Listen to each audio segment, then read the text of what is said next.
I want you to notice our makeshift prep area. So one of my bay doors we pull down, and I have an aluminum cage that I have a booth filter, the same filters we use in our spray booth, put inside the cage, and then we run the fan to take all our overspray and stuff, filter it through the filter, and then put it outside. We don't want to get any overspray on any of our neighbors' cars or anything like that, and we don't want to have it get over everything all over the shop, so we run the fan to pull it through the filter. You'll notice right now Rosalinda is getting our areas prepped. She's washing them really good with wax and grease remover. She's going to saturate the bumper down and wipe it off good with a lint-free cloth. After that, she's going to go around with some adhesion promoter on all those black areas where you can see we've sanded all the base and clear off of the bumper cover. And she's going to put adhesion promoter on there just to make sure we don't have any issues with our primer peeling. I want you to really take a look in all these grooves and all these areas where we scratch padded. Everything's all sanded now, and you don't see any shiny product. So we'll get those cleaned up, and we'll get ready to get them primed for you. All right, guys. So we're getting ready to mix our primer up. Rosalinda's at the bench, and I'm gonna let her tell you exactly what she's doing and give you a little bit of discussion on primer. You know, we make primer one way because of the product we use. Over here at my shop, we use a little bit of a higher end primer than we do at school, which is ECP. ECS sealer is what we use at the school. Our primer is actually mixed the same way compared to the Omni product, which you can see down there that you guys are used to using at school.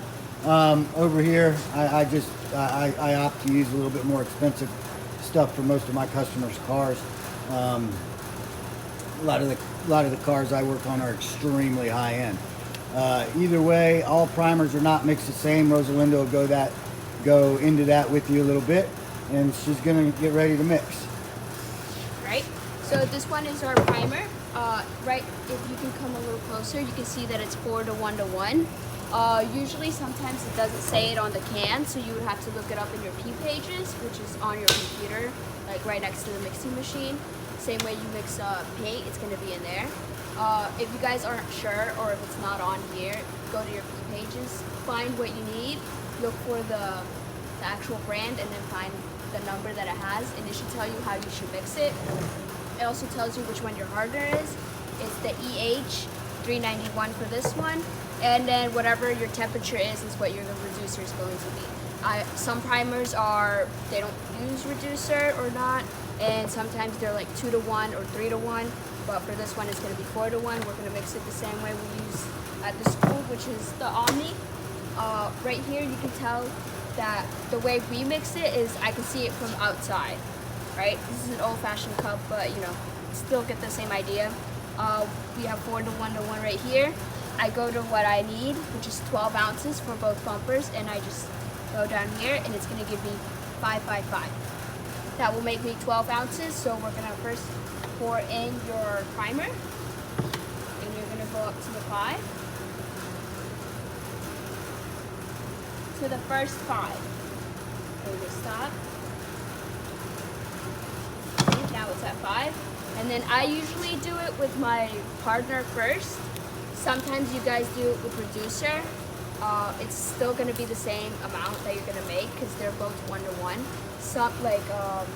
There's some products that they make where you have to put in a specific amount first. You can't just put in like your reducer or your hardener first.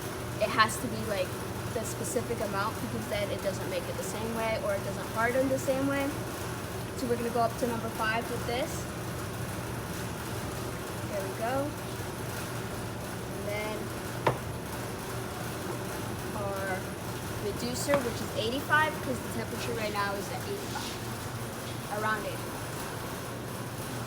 Okay, you're going to go up to your next 5.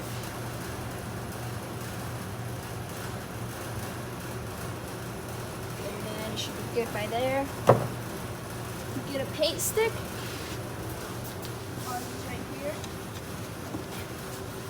Make sure it's clean because you don't want any dye in there. And then this. primer is always going to be a thicker consistency than sealer. So you guys have to make sure that it's also mixed properly so you can see.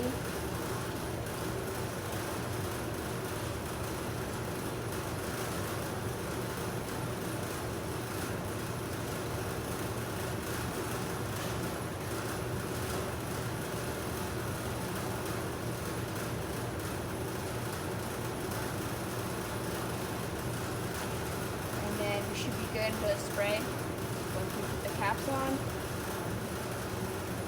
And always take off all the product off of your paint stick because you don't want any product there.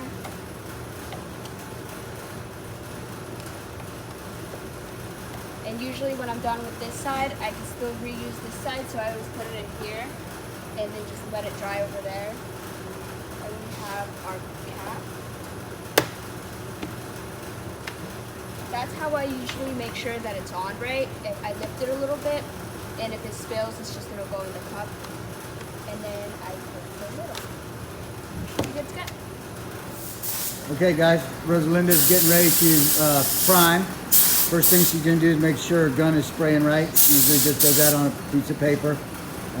With this back bumper, first I want you to make sure you notice she's got her proper respirator on, she's got gloves on and her glasses on. But she's going to just prime the area that was repaired. She's not spraying primer down to the paper or anywhere else. She's applying the primer only on the repaired area. We don't want to get primer all over this back bumper because there was no need to sand the whole thing down like the front bumper got sanded. So she's going to prime just the damaged areas, and then she's going to go onto the front bumper and prime a good bit of that. If she doesn't want to get that primer up near the paper, we don't want to make hard lines that we have to try to sand out later when we're prepping for paint.